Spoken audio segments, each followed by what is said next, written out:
186 سے شروع ہو رہا ہے،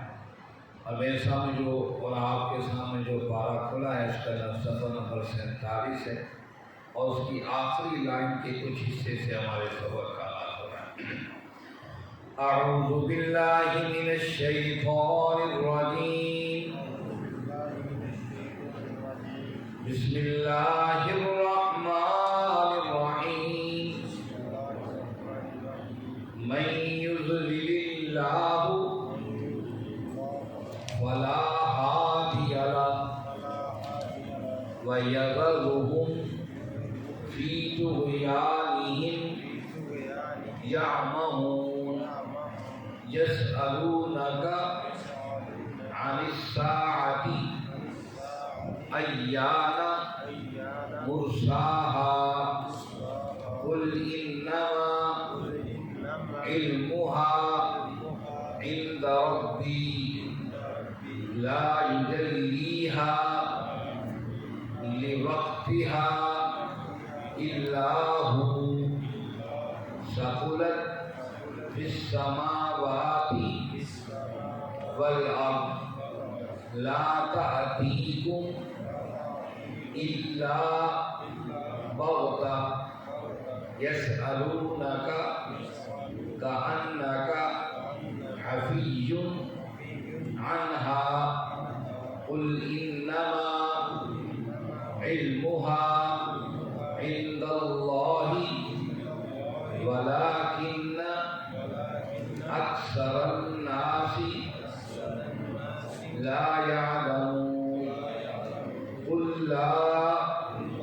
أملك لنفسي نفعا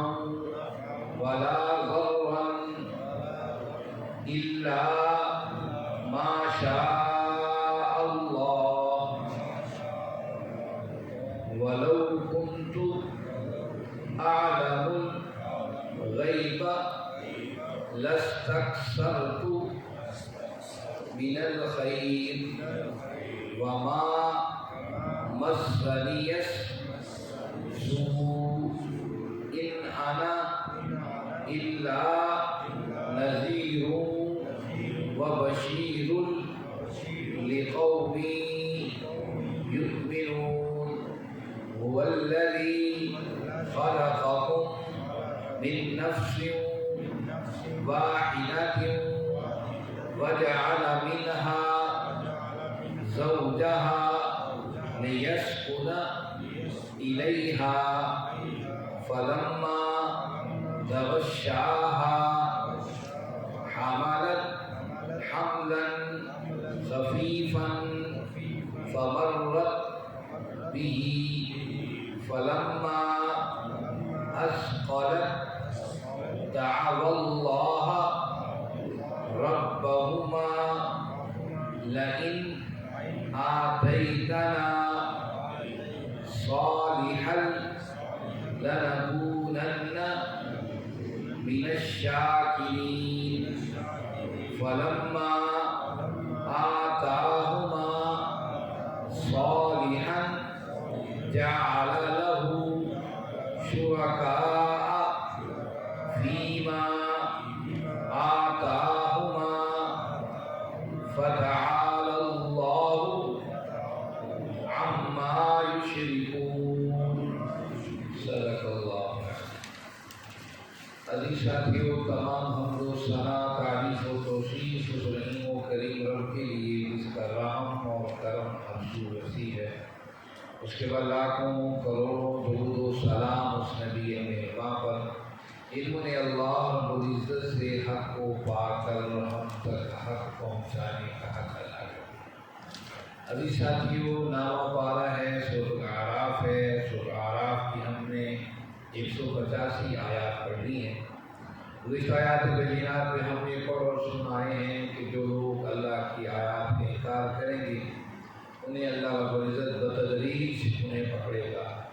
اور پھر ایسے پکڑے گا کہ انہیں معلوم بھی نہیں ہوگا۔ اللہ رب العزت ڈھیل دیتے ہیں اور دیتے چلے جاتے ہیں، لیکن اس کی تدبیر سب سے واضح اور صاف ہے۔ پھر فرمایا کہ تم نے میرے محبوب کی سیرت کو نہیں پڑھا ہے، اس پر غور و فکر کرو۔ یہ کوئی مجنون نہیں ہے، اس اس کی زندگی ساری تمہارے سامنے گزری ہے اور اس نے اپنی زندگی کو تمہارے سامنے پیش بھی کر دیا ہے، اور تم زمانے اعلان نبوت سے پہلے اس کی ہر بات کی تصدیق کر رہے تھے۔ اب کیا ایسی چیز ہو گئی کہ اب تم اس کے انکاری ہو؟ اللہ رب العزت نے فرمایا کہ اس کائنات کا بھی وقت مقرر ہے۔ تم لوگوں کے کپڑے بوسیدہ ہو جاتے ہیں، تمہاری چیزیں بوسیدہ ہو جاتی ہیں، درخت بوسیدہ ہو جاتے ہیں، تمہاری ہر چیز بوسیدہ ہو جاتی ہے۔ اسی طرح اس کائنات میں بھی بوسیدہ ہو جانا ہے، ایک دن ختم ہو جانا ہے۔ یہ تمہیں ساری نشانیاں نظر نہیں آتی کہ تمہیں ایک دن رب کے سامنے جانا ہے؟ لیکن گزشتہ آیات آج کا سبق آیت نمبر 186 سے شروع ہو رہا ہے۔ فرمایا اعوذ باللہ من الشیطان الرجیم من یضلل اللہ فلا ہادی لہ، جسے گمراہ کر دے، من یضلل جسے گمراہ کر دے اللہ، فلا ہادی لہ اس کا کوئی رہنما نہیں، وَيَذَرُهُمْ فِي طُغْيَانِهِمْ اور کو چھوڑ دیتا ہے طغیانوں میں سارے دنیا کے تلاطم موجود ہو یعمہون اور وہ اندھے ہو کر اس کے اندر پڑے رہتے ہیں۔ اللہ رب العزت نے ساتھ بتایا کہ ہدایت اللہ کے ہاتھ میں، جس کو چاہتا ہے ہدایت دیتا ہے، جسے چاہے گمراہ کر دیتا ہے، جسے گمراہ کر دیتا ہے تو پھر دنیا کے طویلوں کے اندر چھوڑ دیتا ہے اور وہ تھپیڑے کھاتا پھرتا ہے، سمجھتا ہے کہ میں کامیاب ہو رہا ہوں، لیکن وہی اس کی ناکامیاں ہوتی ہیں۔ یہ سألونک عن الساعة ایان مرساها، اب یہاں سے ایک اور بات شروع ہے۔ وہ پوچھ رہے تھے مشرکین آ کر کہ آپ جو بتا رہے ہیں زمین و آسمان یہ ختم ہو جانا ہے، یہ سارا سلسلہ ختم ہو جائے گا، یہ کیسے ختم ہوگا؟ یہ سألونک، یہ آپ سے سوال کر رہے ہیں عن الساعة قیامت کے بارے میں، ایان مرساها وہ قیامت کب آئے گی، ذرا اس کی وضاحت کیجیے۔ قل کہہ دیجیے انما علمها، بے شک اس کا علم تو عند ربی میرے رب کے پاس ہے، لا یجلیھا لوقتھا اس کا ایک اجل اور وقت مقرر ہے، الا ہو مگر اسی کے پاس ہے، ثقلت فی السماوات والارض وہ ایسا بوجھ ہوگا، ایسی سختی ہوگی آسمانوں اور زمینوں پر، لا تأتیکم نہیں تمہارے پاس آئے گی وہ الا بغتۃ مگر اچانک۔ یہ سألونک یہ آپ سے سوال کر رہے ہیں کأنک گویا کہ آپ حفی عنہا اس کے متلاشی ہیں۔ قل کہہ دیجیے انما علمها کہ بے شک اس کا علم عند اللہ اللہ کے پاس ہے، ولکن اکثر الناس لا یعلمون لیکن اکثر لوگ نہیں جانتے۔ اب وہ دیکھ رہے تھے اصل میں یہ شروع سے ایک انسانی نیچر نہیں ہے، فطرت کہہ لیجیے۔ جو بھی نبی آتا ہے، جو بھی غیب کی خبریں دیتا ہے، یا کسی کے پاس کوئی دنیا کے اندر کسی اٹکل بچوں سے عام افراد کوئی ایسی بات بتا دے اور وہ ہو جائے، لوگ اس کے پیچھے پڑ جاتے ہیں۔ لوگ سمجھتے ہیں بس یہ سب کچھ کرنے والا ہے، سب کچھ جاننے والا ہے، اب ہمارے دکھ درد یہی درست کرے گا، یہی صحیح کرے گا۔ لوگ اس سے پھر تعویذ بھی لینا شروع کر دیتے ہیں، اس سے چاہتے ہیں کہ ہماری دعا کرے، ہمارے مسئلے حل ہو جائیں۔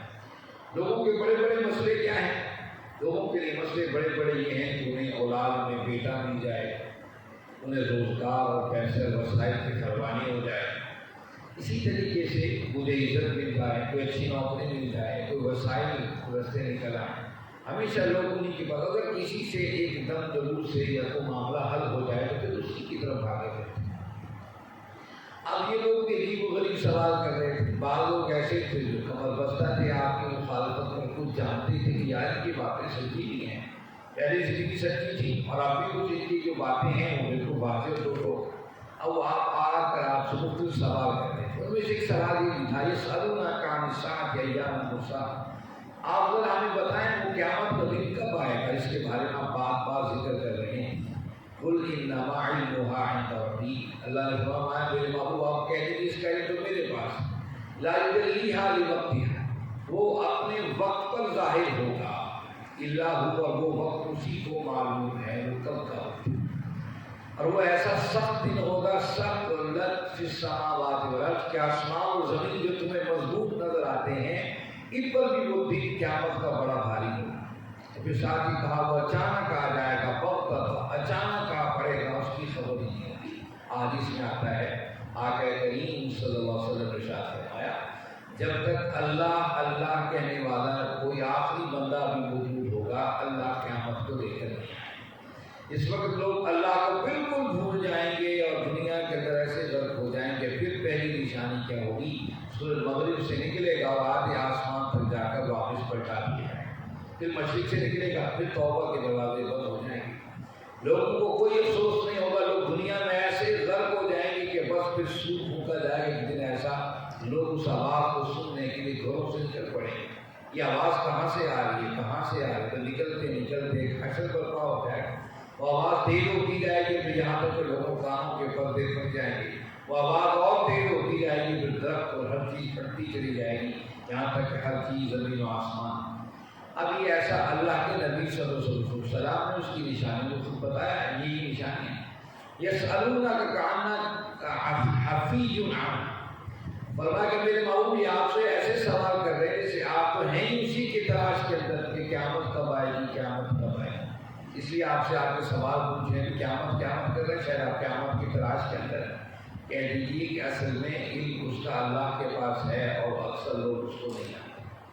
قل کہہ دیجیے لا املک لنفسی نفعا ولا ضرا، کہہ دیجیے کہ میں مالک نہیں ہوں اپنی ذات کے حوالے سے کسی نفع اور کسی نقصان کا، الا ما شاء اللہ، مگر جو اللہ چاہے، ولو کنت، اور اگر میں ہوتا اعلم الغیب، غیب کا جاننے والا، لاستکثرت من الخیر، تو میں جمع کر لیتا بہت سی بھلائیاں، وما مسنی السوء، اور مجھے کوئی تکلیف نہ پہنچ سکتی، ان انا، یہ کہ میں الا نذیر، ڈرانے والا ہوں، و بشیر، اور خوشخبری دینے والا ہوں، لقوم یؤمنون، تاکہ قوم مان جائے۔ یہاں سب سے عام بات، یہ آیت بڑی اہمیت کی حامل ہے، اس آیت پر لوگ ہمیشہ اختلافات کا شکار بھی رہے ہیں۔ اب اسی حوالے سے اگر حضرت نے بتایا کہ دیکھو تم قیامت کے پیچھے دوڑتے بھاگ رہے ہو، قیامت کب آئے گی، قیامت کب آئے گی، دیکھو تو میرے نبی کیا کہہ رہے ہیں، تو میں میرے محبوب کہہ رہی کہ لا املک لنفسی نفعا ولا ضرا، میں تو اپنی ذات کے بھی نفع نقصان کا مالک نہیں ہوں، میں اللہ کا عاجز بندہ ہوں، میں اپنے نہ نفع کو بڑھا سکتا ہوں نہ نقصان کو روک سکتا ہوں، الا ما شاء اللہ، مگر جو اللہ چاہے، اللہ مجھے خبر دے دے کہ یہ نفع ہونے والا ہے، اس کی خوشخبری دے دوں، جس طرح میدان بدر میں اللہ کے نبی صلی اللہ علیہ وسلم نے اس وقت تک آپ کے سامنے اللہ کی رحمتیں کھلی نہیں کہ آپ کو فتح یابی ہوگی، احادیث کے اندر یہاں تک الفاظ آتے ہیں کہ آپ پکار اٹھے، آپ اس پر لا تعبد عبد، میرے محبوب اگر یہ مٹھی پر جماعت جو میرے ساتھ ہلاک ہو گئی، یاد رکھ لا تعبد عبد، قیامت تک تیری عبادت نہیں ہوگی۔ اب دیکھیے جب اللہ کی طرف سے کوئی فیصلے نہیں آئے تو آپ نے یہ تک الفاظ کہے کہ بخاری مسلم اور دیگر حدیث کی کتابوں کے اندر موجود، اور جب اللہ نے بتا دیا کہ رحمتیں آ گئیں، آپ عریش سے اترے، وہ جو اونچی جگہ جہاں پر آپ کھڑے تھے آپ آئے، صحابہ کو بتایا یہاں ابو جہل قتل ہوگا، یا ابی بن خلف مارا جائے گا، یا خنس بن شریح، یا ولید بن مغیرہ، آپ نے جگہوں کی نشاندہی بھی کر دی۔ ایک وقت وہ ہے کہ آپ اللہ کے سامنے عرض کر رہے لا تعبد عبد، یہ مٹھی پر جماعت ختم ہو گئی، اللہ پہ تیری بندگی کرنے والا کوئی نہیں۔ جب وہاں سے اطلاعات آ گئیں تو آپ اترے اور آپ یہاں فلاں کافر قتل ہو گئے۔ کمال دیکھیے، یہی بات فرمائی کہ میں نفع نقصان کا مالک نہیں ہوں، چاہتا تو اپنے لیے نفع کو جمع کر لیتا یا نقصان سے اپنے آپ کو بچائے۔ اب دیکھیے میدان احد کے اندر کیا کیفیتیں ہیں، دشمن نے ایسا جنگ کا پاسا پلٹا، یہ حدیث کے اندر موجود ہے اور دنیا کے سامنے بالکل واضح اور صاف ہے، اس کو سارے مکاتب فکر اپنے خطبات و تقریروں میں تذکرہ کرتے ہیں۔ آپ سیرت کی کتابیں اٹھا لیں، غزوہ احد کے اندر دشمن نے اتنا سخت حملہ کیا کہ اللہ کے نبی صلی اللہ علیہ وسلم اور آپ کے صحابہ کو شدید زخمی اور شہید بھی ہو گئے، آپ خود ایک ایسے گڑھے کے اندر گر گئے جو خود کفار نے کھودا ہوا تھا، اور اللہ کے نبی صلی اللہ علیہ وسلم کو صحابہ نے وہاں سے نکالا، آپ کے چہرے کے اندر جو لوہے کی ٹوپی کی کڑیاں تھیں وہ اندر گھس گئی تھی، اور صحابہ نے دانتوں سے کھینچ کر اس کو نکالا ہے، آپ زخمی ہوئے، لہو لہان ہوئے۔ اور یہ جو اسلام کہتا ہے کہ اگر تمہیں پتہ ہو اس طرف خطرہ ہے تو اس سے اپنے دامن کو بچاؤ، اب دامن کو بچانا بھی ضروری ہے، تو اللہ کے نبی صلی اللہ علیہ وسلم کی سیرت کو یہ بتاتی ہے الا ما شاء اللہ، جتنا اللہ چاہے اتنا مجھے خبر دے سکتا ہے۔ اور یاد رکھیے نبی کریم صلی اللہ علیہ وسلم کے حوالے سے ہمارا یہ عقیدہ ہے، اللہ رب العزت نے جو اپنے محبوب کو علم دیا ہے وہ علم تمام انبیاء سے زیادہ اور تمام مخلوقات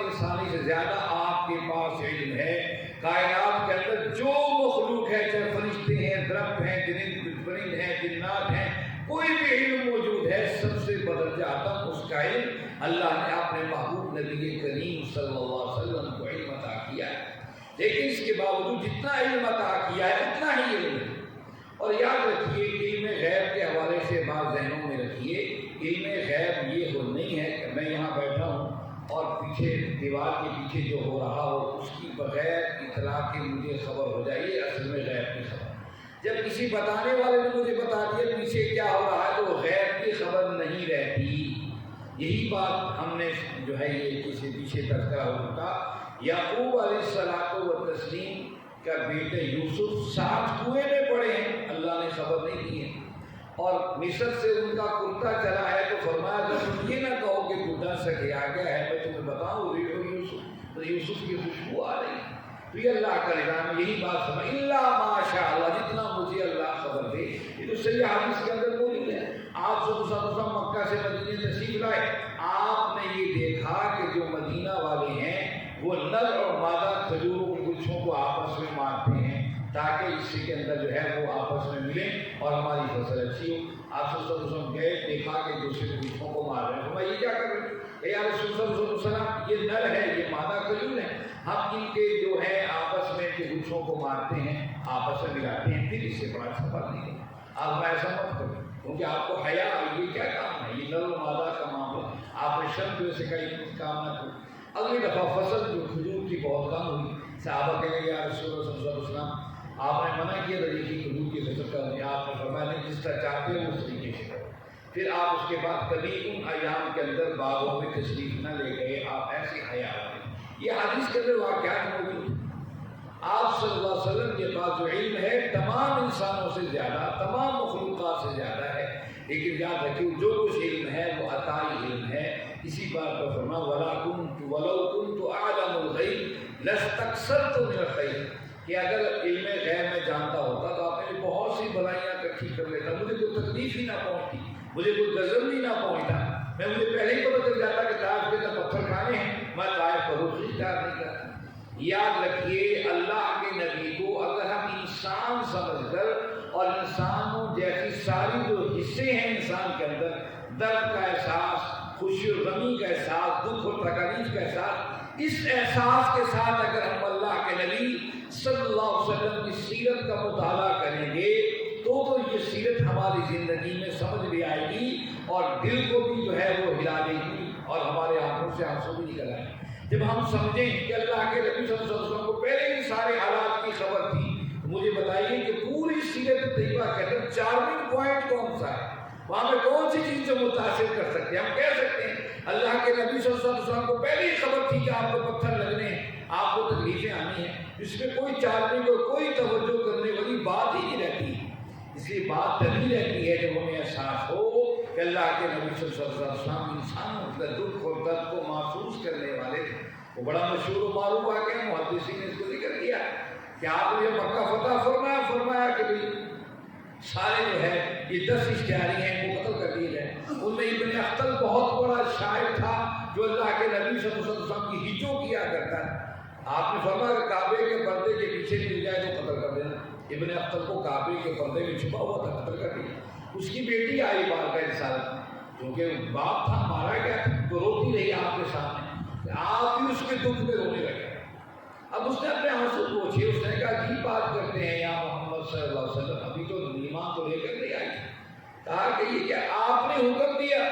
قتل کا میرے باپ کا اور آپ بھی رو رہے ہیں؟ فرمایا میں اس لیے رو رہا ہوں کہ تمہیں دکھ پہنچا ہے، میں اس لیے رو رہا ہوں کہ تمہارا باپ مارا گیا۔ کمال تو دیکھیے بھائی، کہا محمد حکم بھی آپ نے دیا، فرمایا وہ حکم تھا رسول اللہ کا، اللہ کے رسول کا جو وحی کے بغیر بات نہیں کرتا ہے۔ یہ محمد کا دل ہے، تمہارے دکھ کے ساتھ اس کو بھی دکھ کا احساس ہو رہا ہے۔ تو کہنے کی بات یہ ہے اللہ کے نبی صلی اللہ علیہ وسلم کی حقیقت ایسی چیز نے فرمایا ان انا الا نذیر، میں تو ڈرانے والا ہوں، خوشخبریاں دینے والا ہوں، لقوم یؤمنون، تاکہ قوم لوگ ایمان لائیں۔ والذی خلقکم من نفس واحدہ، وہی ہے جس نے تمہیں پیدا کیا من نفس واحدہ، ایک جان سے، وجعل منہا زوجہا، اور پھر بنا دیا اس میں جوڑے، لیسکن الیہا، اس سے تم سکون حاصل کرتے ہیں۔ فلما جب تغشاہا، جب اس نے ڈھانپ لیا مرد نے عورت کو، حملت حملا خفیفا، وہ ایک بوجھ اٹھا بیٹھی جو ہے ہلکا سا، فمرت بھی، اور اس بوجھ کو اٹھائے پھری، فلما اسقلت، جب وہ بوجھ زیادہ بڑھ گیا، وزنی ہو گیا، دعوا اللہ ربہما، ان دونوں نے اللہ کو پکارا، اے ہمارے رب، لئن آتیتنا، اللہ ہمیں عطا کر، صالحا، صحیح سلامت، لنکونن من الشاکرین، تاکہ ہم تیرے شکر گزار بندے بنیں۔ اس آیت میں اللہ رب العزت نے سب سے بڑی نعمت بیوی کا ذکر کیا ہے۔ یہ ہر اللہ رب العزت نے بیوی ایک ایسی نعمت دی ہے جس میں اللہ کی رحمت ہی رحمت ہے۔ اگر یہ نعمت نہ ہوتی شاید دنیا کا نقشہ ہی کچھ اور ہوتا۔ اللہ نے خاص اس نعمت کا ذکر کیا، وہی اللہ، وہی جس نے تمہیں ایک آدم سے پیدا کیا، پھر اس نے تمہیں جوڑے جوڑے بنا دیا، مرد عورت کی شکل میں، پھر اس کے بعد شادی کرتے ہو، نکاح کرتے ہو، پھر اللہ تمہیں اولاد دیتا، اس کا تذکرہ کیا کہ اس وقت عورت کے پیٹ میں حمل تھوڑا سا بیٹھ جاتا ہے، احساس ہی نہیں ہوتا، آہستہ آہستہ پیٹ کے اندر وہ جو بوجھل ہونا شروع ہو جاتا ہے، پھر میاں بیوی دونوں مل کر دعا کرتے، اللہ اتنی جو محنت عورت نے کی ہے، مشکل بوجھ اٹھائے ہوئے، اللہ ہمیں اولاد دے، صحیح سلامت دے، ایسا نہ ہو کہ آدھا ہو، ایسا نہ ہو کہ اس کا عقل نہ ہو، اندھا ہو، گونگا ہو، بہرا ہو، ایسا نہ ہو۔ اور اس کو وہ کہتے ہیں اللہ اگر تو نے ایسا کر دیا، لنکون من الشاکرین، تیرے شکر گزار بندے بنے رہیں گے۔ یہ اس زمانے میں، زمانہ جاہلیت کے اندر بھی یہی کیفیت تھی، جب اولاد قریب ہوتی پیدا ہونے کی، خالص اللہ سے دعائیں کرتے، فلما آتاہم، پر جب انہیں عطا کر دیتا،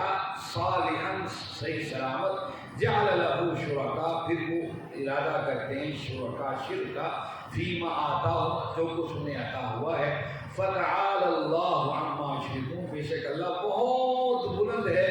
جو یہ شرک کرتے ہیں اس حوالے سے۔ پھر اللہ نے بتایا جب اولاد ہو گئی، وہ کہنے کہ فلاں پیر کے پاس گئے تھے، فلاں جگہ گئے تھے، فلاں جگہ گئے تھے، یہ فلاں کی کرپا ہو گئی، فلاں کی نظر کرم ہو گئی، جب تک اولاد نہیں تھی، ہو رہی تھی، جب اللہ کی طرف بھاگ رہے تھے، جب اولاد اللہ نے دینے سے پہلے رب سے دعا کر اللہ صحیح سلامت ہو، خیر والا ہو، اچھا ہو، لڑکا ہو، خیر فطرت والا ہو، لیکن جب ہو گیا، جب وہ بھاگ گئے، یہ فلاں کی وجہ سے ہو گیا، فلاں کی وجہ سے، فلاں کی وجہ سے، اللہ نے انسانی نیچر کا تذکرہ کر کے بتا دیا۔ آج بھی ہمارے معاشروں میں یہی حال ہے کہ دیکھو دینے والا رب ہے اور رب ہی دے رہا ہے، لیکن ہم جب اولاد ہو جاتی ہے ہم کہتے ہیں فلاں کی وجہ سے، فلاں کے پاس گئے تھے، فلاں کے پاس گئے تھے، فلاں سے ایسا ہو گیا۔ اللہ نے اس کو شرک کہا ہے۔ اگلی آیت میں اس سے بھی بڑی وضاحت سے اللہ نے باتیں دی ہیں، انشاءاللہ اس کا تذکرہ آئندہ ہوگا۔ اللہ رب العزت سے دعا ہے اللہ رب العزت آپ اور ہم سب کو سمجھنے، اس پر عمل کرنے کی توفیق عطا فرمائیں۔ وآخر دعوانا الحمد للہ رب العالمین، والصلاۃ والسلام علی سیدنا